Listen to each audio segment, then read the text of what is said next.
जब चंदर पम्मी के बंगले पर पहुंचा तो शाम होने में देर नहीं थी, लेकिन अभी फर्स्ट शो शुरू होने में देरी थी। पम्मी गुलाबों के बीच में टहल रही थी और बल्टी एक अच्छा सा सूट पहने लॉन पर बैठा था और घुटनों पर ठुड्डी रखे कुछ सोच विचार में पड़ा था।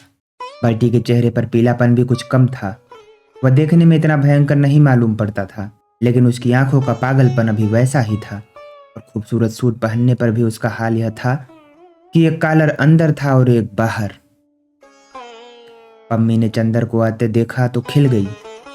हेलो कपूर, क्या हाल है? पता नहीं क्यों आज सुबह से मेरा मन कह रहा था कि आज मेरे मित्र जरूर आएंगे।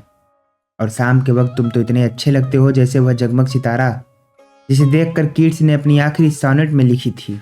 पम्मी ने एक गुलाब तोड़ा और चंदर के कोट के बटन होल में लगा दिया। चंदर ने बड़े भय से बल्टी की ओर देखा कि कहीं गुलाब तोड़े जाने पर वह फिर चंदर की गर्दन पर सवार न हो जाए, लेकिन बल्टी कुछ बोला नहीं।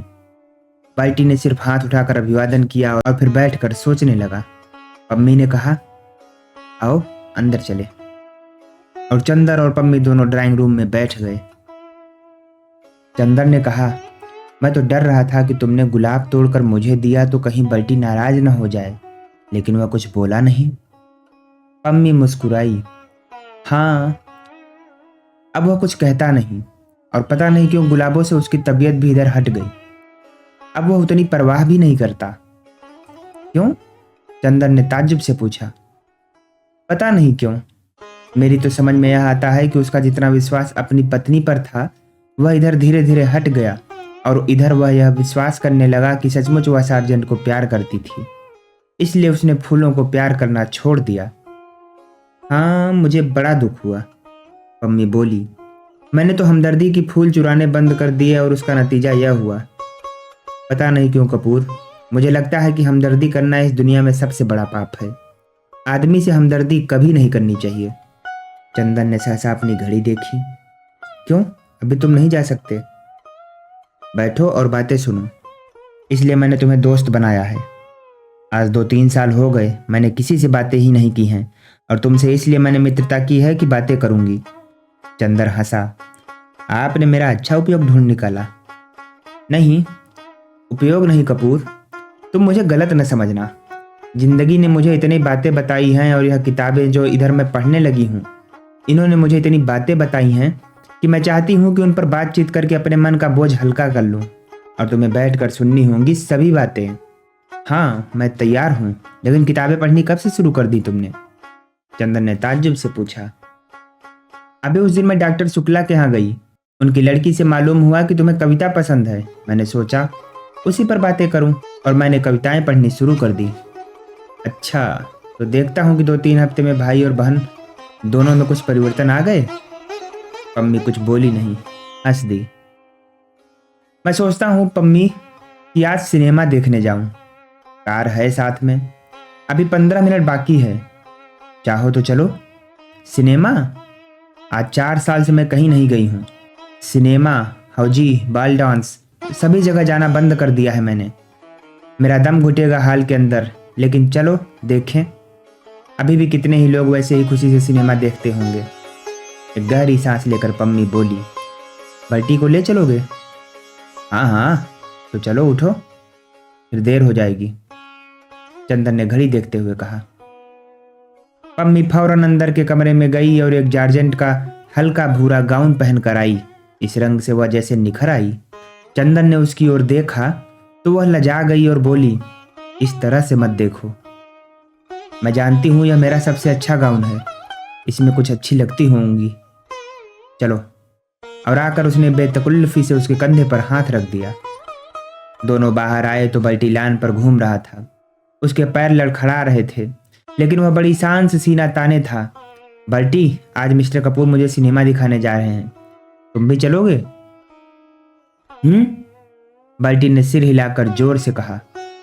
सिनेमा जाऊंगा? कभी नहीं, भूल कर भी नहीं। तुमने मुझे क्या समझा है, मैं सिनेमा जाऊंगा? धीरे धीरे उसका स्वर मंद पड़ गया। अगर सिनेमा में वह सार्जेंट के साथ मिल गई तो मैं उसका गला घूट दूंगा। अपने गले को दबाते हुए बल्टी बोला और इतनी जोर से दबा दिया कि आंखें लाल हो गईं और खांसने लगा।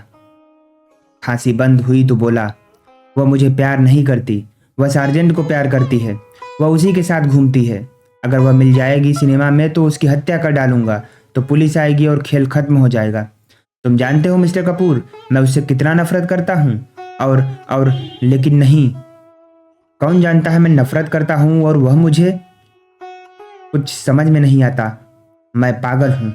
ओफो। और वह सिर थाम कर बैठ गया। पम्मी ने चंदर का हाथ पकड़कर कहा, चलो, यहाँ रहने से उसका दिमाग और खराब होगा, आओ। दोनों जाकर कार में बैठे। चंदर खुद ही ड्राइव कर रहा था। पम्मी बोली, बहुत दिन से मैंने कार नहीं ड्राइव की है, लाओ आज ड्राइव करूं। पम्मी ने स्टीयरिंग अपने हाथ में ले ली। चंदर इधर बैठ गया। थोड़ी देर में कार रीजेंट के सामने जा पहुंची। चित्र था सलामी, वेयर सी डांस्ड, सलामी जहां वह नाची थी। चंदर ने टिकट लिया और दोनों ऊपर बैठ गए। अभी न्यूज रील चल रही थी। सहसा पम्मी ने कहा, कपूर, सलामी की कहानी मालूम है न? क्या यह कोई उपन्यास है? चंदर ने पूछा। नहीं, यह बाइबिल की एक कहानी है। असल में एक राजा था हैराद। उसने अपने भाई को मारकर उसकी पत्नी से अपनी शादी कर ली। उसकी भतीजी थी सलामी, जो बहुत सुंदर थी और बहुत अच्छा नाचती थी। हैराद उस पर मुग्ध हो गया, लेकिन सलामी एक पैगंबर पर मुग्ध थी। पैगंबर ने सलामी के प्रणय को ठुकरा दिया। एक बार हैराद ने सलामी से कहा कि तुम नाचो तो मैं तुम्हें कुछ दे सकता हूँ। सलामी नाची और पुरस्कार में उसने अपना अपमान करने वाले पैगंबर का सिर मांगा। हैराद वचनबद्ध था। उसने पैगंबर का सिर तो दे दिया, लेकिन बाद में इस भय से कि कहीं राज्य पर कोई आपत्ति ना आए, उसने सलामी को भी मरवा डाला। चंदर को यह कहानी बहुत अच्छी लगी। अब तो चित्र बहुत ही अच्छा होगा, उसने सोचा। सुधा की परीक्षा है, वरना सुधा को भी दिखला देता। लेकिन क्या नैतिकता है इन पाश्चात्य देशों की कि अपनी भतीजी पर ही हैराद मुग्ध हो गया। उसने पम्मी से कहा, लेकिन हैराद अपनी भतीजी पर ही मुग्ध हो गया तो क्या हुआ? यह तो सेक्स है मिस्टर कपूर। सेक्स कितनी भयंकर शक्तिशाली भावना है, यह भी शायद तुम नहीं समझते। अभी तुम्हारी आंखों में बड़ा भोलापन है। तुम रूप की आग के संसार से दूर मालूम पड़ते हो, लेकिन शायद 2-1 साल बाद तुम भी जानोगे कि यह कितनी भयंकर चीज है। आदमी के सामने वक्त बेवक्त, नाता रिश्ता, मर्यादा अमर्यादा कुछ भी नहीं रह जाता। वह अपनी भतीजी पर मोहित हुआ तो क्या? मैंने तो तुम्हारे यहाँ एक पौराणिक कहानी पढ़ी थी कि महादेव अपनी लड़की सरस्वती पर मुग्ध हो गए। महादेव नहीं, ब्रह्मा, चंदर बोला। हाँ हाँ, ब्रह्मा, मैं भूल गई थी। तो यह तो सेक्स है। आदमी को कहाँ ले जाता है यह अंदाज भी नहीं किया जा सकता। तुम तो अभी बच्चों की तरह भोले हो, और ईश्वर न करे तुम कभी इस प्याले का शरबत चखो। मैं भी तो तुम्हारी इसी पवित्रता को प्यार करती हूँ। अम्मी ने चंदर की ओर देख कर कहा, तुम जानते हो मैंने तलाक क्यों दिया? मेरा पति मुझे बहुत चाहता था, लेकिन मैं विवाहित जीवन के वासनात्मक पहलू से घबरा उठी। मुझे लगने लगा मैं आदमी नहीं हूं, बस मांस का लोथड़ा हूं जिसे मेरा पति जब चाहे मसल दे। ऊब गई थी। एक गहरी नफरत थी मेरे मन में। तुम आए तो तुम बड़े पवित्र लगे। तुमने आते ही प्रणय याचना नहीं की। तुम्हारी आंखों में भूख नहीं थी, हमदर्दी थी, स्नेह था, कोमलता थी, निश्चलता थी। मुझे तुम काफी अच्छे लगे। तुमने मुझे अपनी पवित्रता देकर जला दिया। चंदर को एक अजब सा गौरव अनुभव हुआ और पम्मी के प्रति एक बहुत ऊंची आदर भावना। उसने पवित्रता देकर जिला दिया। सहसा चंदर के मन में आया, लेकिन यह उसके व्यक्तित्व की पवित्रता किसकी दी हुई है? सुधा की ही ना। उसी ने तो उसे सिखाया है कि पुरुष और नारी में कितने ऊंचे संबंध रह सकते हैं। क्या सोच रहे हो? पम्मी ने अपना हाथ कपूर की गोद में रख दिया। कपूर सिहर गया, लेकिन शिष्टाचारवश उसने अपना हाथ पम्मी के कंधे पर रख दिया। पम्मी ने 2 क्षण के बाद अपना हाथ हटा लिया और बोली, कपूर, मैं सोच रही हूं अगर यह विवाह संस्था हट जाए तो कितना अच्छा हो। पुरुष और नारी में मित्रता हो, बौद्धिक मित्रता और दिल की हमदर्दी। यह नहीं कि आदमी औरत को वासना की प्यास बुझाने का प्याला समझे और औरत आदमी को अपना मालिक। असल में बंधने के बाद ही पता नहीं क्यों संबंधों में विकृति आ जाती है।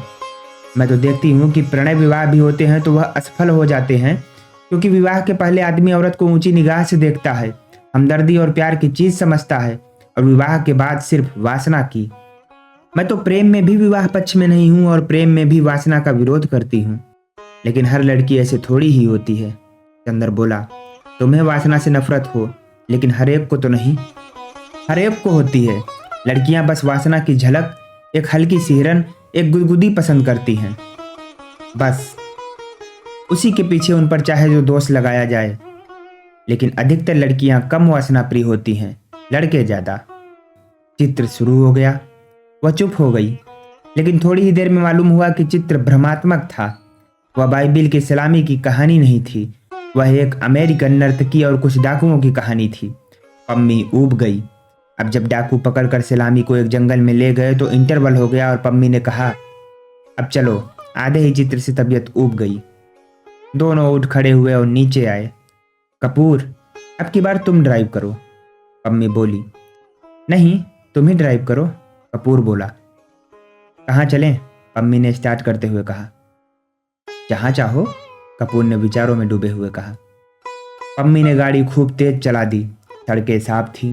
पम्मी का कॉलर फहराने लगा और उड़कर चंदर के गालों पर थपकियां लगाने लगा।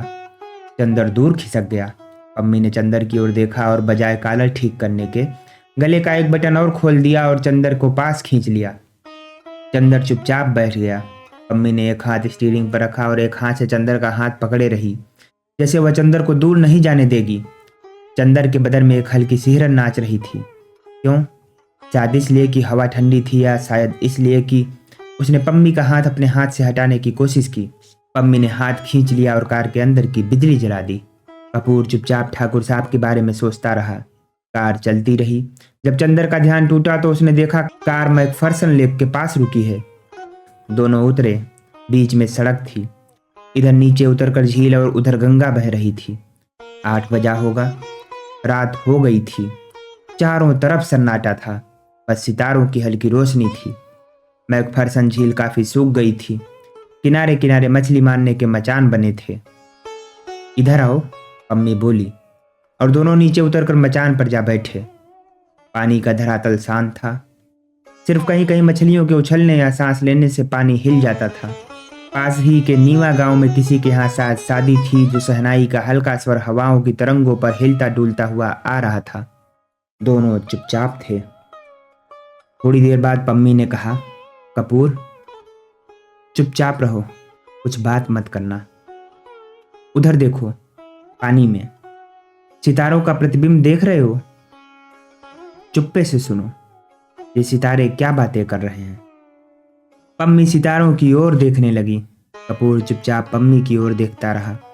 थोड़ी देर बाद सहसा पम्मी एक बांस से टिक कर बैठ गई। उसके गले के 2 बटन खुले थे और उसमें से रूप की चांदनी फटी पड़ती थी। पम्मी आंखें बंद किए बैठी थी। चंदन ने उसकी ओर देखा और फिर जाने क्यों उससे देखा नहीं गया। वह सितारों की ओर देखने लगा। पम्मी के कॉलर के बीच से सितारे टूट टूट कर बरस रहे थे। सहसा पम्मी ने आंखें खोल दी और चंदर का कंधा पकड़कर बोली, कितना अच्छा हो अगर आदमी हमेशा संबंधों में एक दूरी रखे, सेक्स ना आने दे। ये सितारे हैं, देखो कितने नजदीक हैं, करोड़ों बरस से साथ हैं, लेकिन कभी भी एक दूसरे को छूते तक नहीं। तभी तो संग निभ जाता है। सहसा उसकी आवाज में जाने क्या छलक आया कि चंदर जैसे मदहोश हो गया। वह बोली, बस ऐसा हो कि आदमी अपने प्रेमास्पद को निकटतम लाकर छोड़ दे, उसको बांधे न। कुछ ऐसा हो कि होठों के पास खींच कर छोड़ दे। और पम्मी ने चंदर का माथा होठों तक लाकर छोड़ दिया। उसकी गरम गरम सांसें चंदर की पलकों पर बरस गईं। कुछ ऐसा हो कि आदमी उसे अपने हृदय तक खींचकर फिर हटा दे। और चंदर को पम्मी ने अपनी बाहों में घेर कर अपने वक्ष तक खींचकर छोड़ दिया। वक्ष की गरमाई चंदर के रोम रोम में सुलग उठी। वह बेचैन हो उठा। उसके मन में आया कि वह अभी यहाँ से चला जाए। जाने कैसा लग रहा था उसे। सहसा पम्मी बोली, लेकिन नहीं, हम लोग मित्र हैं। और कपूर, तुम बहुत पवित्र हो, निष्कलंक हो, और तुम पवित्र रहोगे। मैं जितनी दूरी, जितना अंतर, जितनी पवित्रता पसंद करती हूँ, वह तुम में है और हम लोगों में हमेशा निभेगी, जैसे इन सितारों में हमेशा निभती आई है। चंदर चुपचाप सोचने लगा, वह पवित्र है। एकाएक उसका मन जैसे उबने लगा, जैसे एक विहग शिशु घबरा कर अपने नीड़ के लिए तड़प उठता है। वैसे ही वह इस वक्त तड़प उठा था सुधा के पास जाने के लिए। क्यों? पता नहीं क्यों। यहाँ कुछ है जो उसे जकड़ लेना चाहता है। वह क्या करे? पम्मी उठी, वह भी उठा। बांस का मचान हिला। लहरों में हरकत हुई। करोड़ों साल से अलग और पवित्र सितारे हिले, आपस में टकराए और चूर चूर होकर बिखर गए। रात भर चंदर को ठीक से नींद नहीं आई। अब गर्मी काफी पड़ने लगी थी। एक सूती चादर से ज्यादा नहीं ओढ़ा जाता था और चंदर ने वह भी ओढ़ना छोड़ दिया था। लेकिन उस दिन रात को अक्सर एक अजब सी कपकपी उसे झकझोर जाती थी और वह कसकर चादर लपेट लेता था। फिर जब उसकी तबीयत घुटने लगती तो वह उठ बैठता था। उसे रात भर नींद नहीं आई। बार बार झपकी आई और लगा कि खिड़की के बाहर सुनसान अंधेरे में से अजब सी आवाजें आती हैं और नागिन बनकर उसकी सांसों में लिपट जाती हैं। वह परेशान हो उठता है। इतने में फिर कहीं से कोई मीठी सतरंगी संगीत की लहर आती है और उसे सचेत और सजग कर जाती है। एक बार उसने देखा कि सुधा और गेसु कहीं चली जा रही हैं। उसने गेसु को भी कभी नहीं देखा था, लेकिन उसने सपने में गेसु को पहचान लिया। लेकिन गेसु तो पम्मी की तरह गाउन पहने हुए थी। फिर देखा बिनती रो रही है और इतना बिलख बिलख कर रो रही है कि तबीयत घबरा जाए। घर में कोई नहीं है। चंदर समझ नहीं पाता कि वह क्या करे। अकेले घर में एक अपरिचित लड़की से बोलने का साहस भी नहीं होता उसका। किसी तरह हिम्मत करके वह समीप पहुंचा तो देखा, अरे यह तो सुधा है। सुधा लुटी हुई सी मालूम पड़ती है। वह बहुत हिम्मत करके सुधा के पास बैठ गया। उसने सोचा सुधा को आश्वासन दे, लेकिन उसके हाथों पर जाने कैसे सुकुमार जंजीरें कसी हुई हैं।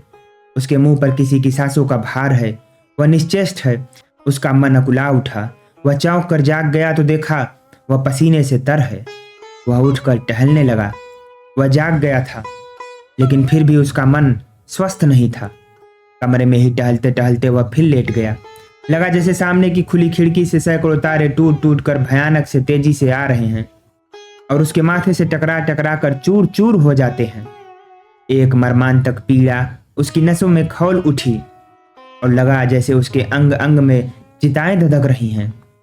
जैसे तैसे रात कटी और सुबह उठते ही वह यूनिवर्सिटी जाने से पहले सुधा के यहाँ गया। सुधा लेटी हुई पढ़ रही थी। डॉक्टर शुक्ला पूजा कर रहे थे। बुआ जी शायद रात को चली गई थी, क्योंकि बिनती बैठी तरकारी काट रही थी और खुश नजर आ रही थी। चंदर सुधा के कमरे में गया। देखते ही सुधा मुस्कुरा पड़ी। बोली कुछ नहीं, लेकिन आते ही उसने चंदर के अंग अंग को अपनी निगाहों के स्वागत में समेट लिया। चंदर सुधा के पैरों के पास बैठ गया। कल रात को तुम कार लेकर वापस आए तो चुप्पे से चले गए। सुधा बोली, कहो कल कौन सा खेल देखा? कल बहुत बड़ा खेल देखा। बहुत बड़ा खेल सुधी। चंदर व्याकुलता से बोला। अरे जाने कैसा मन हो गया है कि रात भर नींद ही नहीं आई। और उसके बाद चंदर सब बता गया। कैसे वह सिनेमा गया, उसने पद्मी से क्या बात की, उसके बाद कैसे कार पर उसने चंदर को पास खींच लिया, कैसे वे लोग मैकफरसन झील गए और वहां पम्मी पागल हो गई, फिर कैसे चंदर को एकदम सुधा की याद आने लगी और फिर रात भर चंदर को कैसे कैसे सपने आए। सुधा बहुत गंभीर होकर मुंह में पेंसिल दबाए कुहनी टेक के बस चुपचाप सुनती रही और अंत में बोली, तो तुम इतने परेशान क्यों हो गए चंदर? उसने तो अच्छी ही बात कही थी। यह तो अच्छा ही है कि ये सब जिसे तुम सेक्स कहते हो यह संबंधों में ना आए। उसमें क्या बुराई है? क्या तुम चाहते हो कि सेक्स आए? कभी नहीं। तुम मुझे अभी तक नहीं समझ पाई। तो ठीक है, तुम भी तो नहीं चाहते कि सेक्स आए और वह भी नहीं चाहती कि सेक्स आए, तो झगड़ा क्या है? क्यों, तुम उदास क्यों हो इतने? सुधा बोली बड़े अचरज से। लेकिन उसका व्यवहार कैसा है? चंदन ने सुधा से कहा। ठीक तो है, उसने बता दिया तुम्हें कि इतना अंतर होना चाहिए। समझ गए? तुम लालची आदमी, चाहते हो गए अभी अंतर न रहे, इसलिए तुम उदास हो गए। छी। होठों में मुस्कुराहट और आंखों में शरारत की झलक छिपाते हुए सुधा बोली। तुम तो मजाक करने लगी सुधा, चंदर बोला। सुधा सिर्फ चंदर की ओर देखकर मुस्कुराती रही। चंदर सामने लगी हुई तस्वीर की ओर देखता रहा। फिर उसने सुधा के कबूतरों जैसे उजले मासूम नन्हे पैर अपने हाथों में ले लिए और भर्राई हुई आवाज में बोला, सुधा तुम कभी हम पर विश्वास न हार बैठना। सुधा ने किताब बंद करके रख दी और उठकर बैठ गई। उसने चंदर के दोनों हाथ अपने हाथों में लेकर कहा, पागल कहीं के, हमें कहते हो अभी सुधा में बचपन है और तुम में क्या है? वाह रे छुई मुई के फूल, किसी ने हाथ पकड़ लिया, किसी ने बदन छू लिया तो घबरा गए। तुमसे अच्छी तो लड़कियां होती हैं। सुधा ने उसके दोनों हाथ झकझोरते हुए कहा। नहीं सुधी, तुम नहीं समझती। मेरी जिंदगी में एक ही विश्वास की चट्टान है, वह हो तुम। मैं जानता हूं कि कितने ही जल प्रलय हों, लेकिन तुम्हारे सहारे मैं हमेशा ऊपर रहूंगा। तुम मुझे डूबने नहीं दोगी। तुम्हारे ही सहारे मैं लहरों से खेल भी सकता हूं, लेकिन तुम्हारा विश्वास अगर कभी हिला तो मैं किन अंधेरी गहराइयों में डूब जाऊंगा, यह कभी मैं सोच नहीं पाता। चंदन ने बड़े कातर स्वर में कहा। सुधा बहुत गंभीर हो गई। क्षण भर वह चंदर के चेहरे की ओर देखती रही, फिर चंदर के माथे पर झूलती हुई एक लट को ठीक करते हुए बोली, चंदर, और मैं किसके विश्वास पर चल रही हूं? बोलो। लेकिन मैंने तो कभी नहीं कहा कि चंदर अपना विश्वास मत हारना। और क्यों कहूं? मुझे अपने चंदर पर पूरा विश्वास है। मरते दम तक विश्वास रहेगा। फिर तुम्हारा मन इतना डगमगा क्यों गया? बुरी बात है ना? चंदन ने सुधा के कंधे पर अपना सिर रख दिया। सुधा ने उसका हाथ लेकर कहा, लाओ। यहां छुआ था पम्मी ने तुम्हें? और उसका हाथ होठों तक ले गई। चंदर कांप गया। आज सुधा को यह क्या हो गया है? लेकिन होठों तक हाथ ले जाकर झाड़ने फूकने वाली की तरह सुधा ने फूंक कर कहा, जाओ, तुम्हारे हाथ से पम्मी के स्पर्श का जहर उतर गया। अब तो ठीक हो गए, पवित्र हो गए। छू मंतर। चंदर हंस पड़ा। उसका मन शांत हो गया। सुधा में जादू था, सचमुच जादू था। बिनती चाय ले आई, 2 प्याले। सुधा बोली, अपने लिए भी लाओ। बिनती ने सिर हिलाया। सुधा ने चंदर की ओर देखकर कहा, ये पगली जाने क्यों तुमसे झेपती है। झेपती कहाँ हूं? बिनती ने प्रतिवाद किया और प्याला भी ले आई और जमीन पर बैठ गई। सुधा ने प्याला मुंह से लगाया और बोली, चंदर, तुमने पम्मी को गलत समझा है। पम्मी बहुत अच्छी लड़की है, तुमसे बड़ी भी है और तुमसे ज़्यादा समझदार, और उसी तरह व्यवहार भी करती है। तुम अगर कुछ सोचते हो तो गलत सोचते हो। मेरा मतलब समझ गए ना? जी हाँ गुरुवानी जी, अच्छी तरह से। चंदर ने हाथ जोड़कर विनम्रता से कहा। बिनती हंस पड़ी और उसकी चाय छलक गई। नीचे रखी हुई चंदर की जरीदार पेशावरी सैंडल भी गई। बिनती ने झुककर एक अंगोछे से उसे पोंछना चाहा तो सुधा चिल्ला उठी, हाँ हाँ, छुओ मत, कहीं इनकी सैंडल भी बाद में आके न रोने लगे। सुन बिनती, एक लड़की ने कल इन्हें छू लिया तो आप आज उदास थे। अभी तुम सैंडल छुओ तो कहीं जाके कोतवाली में रपट न कर दें। चंदर हंस पड़ा और उसका मन धुलकर ऐसे निखर गया जैसे शरद का नीलाभ आकाश। अब पम्मी के यहाँ कब जाओगे? सुधा ने शरारत भरी मुस्कुराहट से पूछा। कल जाऊंगा। ठाकुर साहब पम्मी के हाथ अपनी कार बेच रहे हैं तो कागज पर दस्तखत करना है। चंदर ने कहा, अब मैं निडर हूं। कहो बिनती, तुम्हारे ससुर का क्या कोई खतर नहीं आया? बिनती झेप गई। चंदर चल दिया। थोड़ी दूर जाकर फिर मुड़ा और बोला, अच्छा सुधा, आज तक जो काम हो बता दो। फिर 1 महीने तक मुझसे कोई मतलब नहीं। हम थीसिस पूरी करेंगे, समझी? समझे, हाथ पटक कर सुधा बोली। दोस्तों, आगे की कहानी अगले भाग में। और वीडियो पसंद आ रही हो तो प्लीज़ चैनल को सब्सक्राइब ज़रूर कर लीजिएगा।